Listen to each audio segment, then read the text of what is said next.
The Craigslist Terror. A simple post. It all started with a harmless Craigslist post. As a 28-year-old man named Ethan, I wasn't exactly tech-savvy, but Craigslist was something I'd used many times before. I'd sold old furniture, bought second-hand gadgets, and even found a roommate once. So when I needed to find a good deal on a used laptop for work, Craigslist was the first place I checked. My job in marketing didn't pay much, and my current laptop had seen better days. With deadlines looming, I needed a quick and affordable replacement. That's when I found the perfect listing. Like new laptop, barely used, $200 OBO. The price was low, almost suspiciously so, but the description was promising. According to the seller, the laptop had been a gift that they never used and now needed quick cash. The pictures in the ad showed a pristine, nearly untouched machine. It was perfect. I responded to the ad, and within an hour I received a reply. The seller's name was Chris, and he lived about 40 minutes away from me in a small town just outside the city.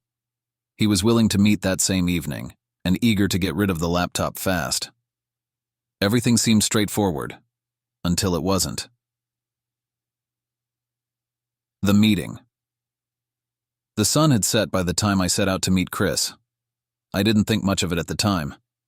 After all, it wasn't unusual for me to meet people for Craigslist transactions after work, especially since it was already late fall and the days were getting shorter. I drove down the empty highway, the glow of my GPS the only source of light in my car as I approached the rural outskirts of town. When I finally arrived, I was surprised to see Chris had suggested meeting at an old gas station. It looked abandoned, the kind of place you wouldn't even stop for directions, let alone meet someone to buy something. The gas pumps were rusted, the windows boarded up, and the surrounding area was covered in overgrown weeds. I was immediately uneasy. I double-checked the address, thinking maybe I'd made a mistake. But no, this was the place. A black sedan sat idling near the side of the lot, its headlights casting eerie shadows across the cracked pavement. I pulled up slowly, my nerves kicking into high gear. I got out of my car and approached the sedan, my eyes darting around the dimly lit lot. A tall, lanky figure stepped out from the driver's side. He was wearing a dark hoodie with the hood pulled up, obscuring most of his face. "You Chris?" I asked, my voice steadier than I felt. "Yeah," he responded gruffly, barely glancing at me as he reached into the back seat and pulled out a laptop case. He handed it to me without much ceremony, and I quickly unzipped the case to inspect the laptop inside. To my surprise, it was exactly as described, practically brand new. I powered it on to ensure it worked, and after a brief pause, the screen lit up. "So, $200, right?" I asked, still feeling a bit uneasy about the whole situation. He nodded, shoving his hands into his hoodie pockets. I pulled out the cash and handed it over. Without another word, Chris took the money, turned back to his car, and drove off. I stood there for a moment, watching his taillights disappear down the dark road, a strange feeling creeping over me. Something about the whole encounter felt off, but I tried to shake it off as nerves. Little did I know, the real nightmare was only beginning. The laptop. When I got home, I immediately set up the laptop. It ran smoothly, almost too smoothly for something that was supposedly several years old. But I wasn't complaining. I spent the next couple of hours installing the software I needed for work and transferring over my files from the old laptop. Everything seemed fine at first, until the next morning.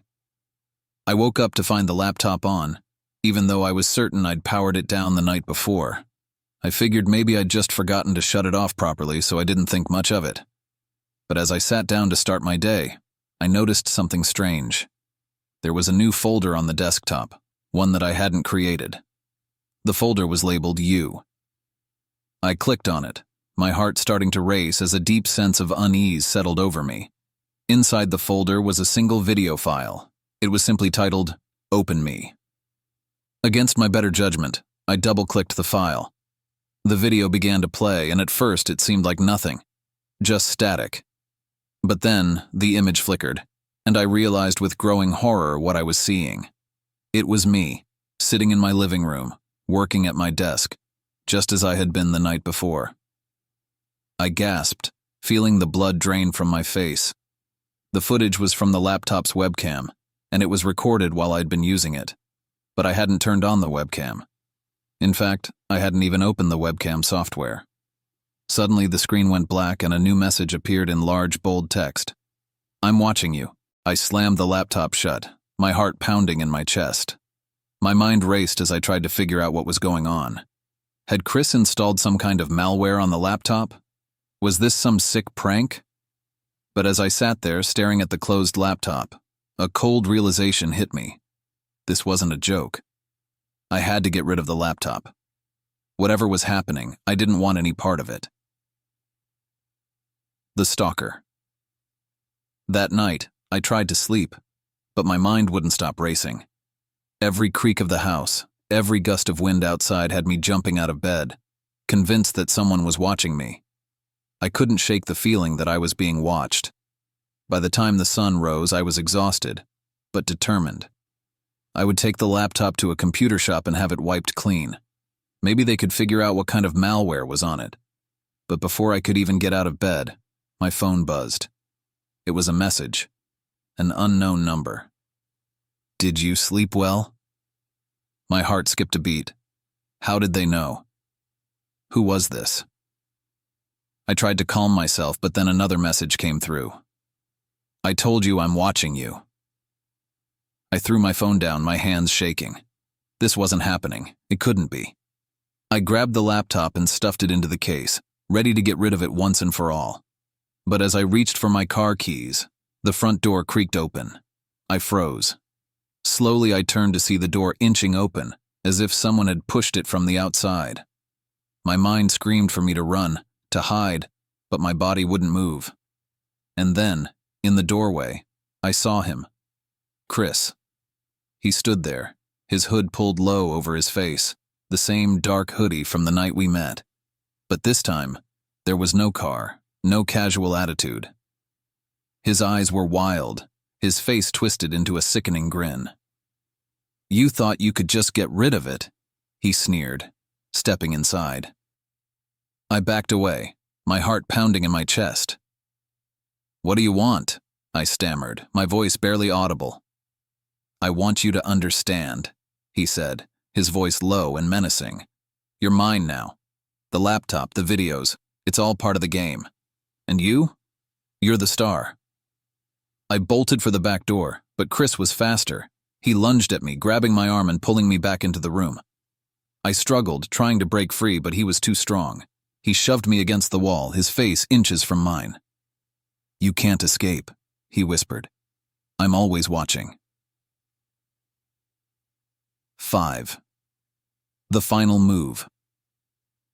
In a surge of adrenaline, I managed to elbow him in the ribs and dart towards the front door. I flung it open and ran, not stopping until I reached my car.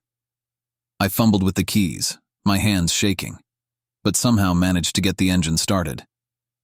I drove straight to the police station, my mind reeling from what had just happened. When I explained the situation to the officers, they didn't seem convinced. They chalked it up to a bad Craigslist deal, maybe some hacking. But they promised to investigate. Days went by, and I heard nothing from Chris. No more messages, no strange videos. I thought maybe it was over. Maybe the police scared him off. But then, one night, I received another email. It was from an unknown address.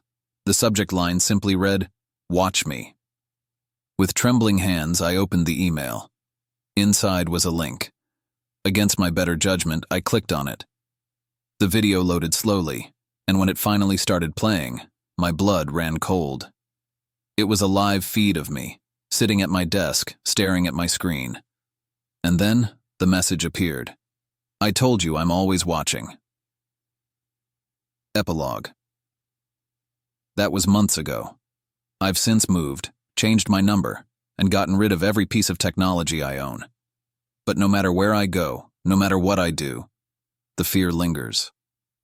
I never feel alone. Every shadow, every creak, every unfamiliar noise sends me into a panic. I know, somewhere out there, Chris is still watching. Because deep down, I know it's not over.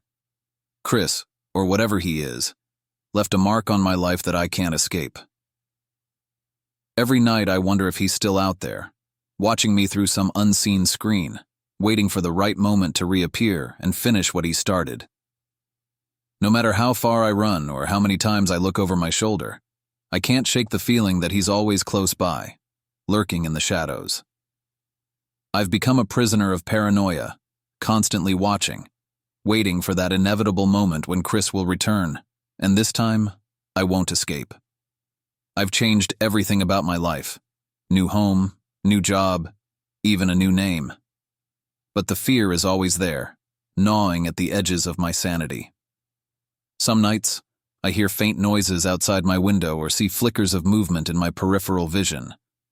Each time I freeze, heart pounding, convinced it's him.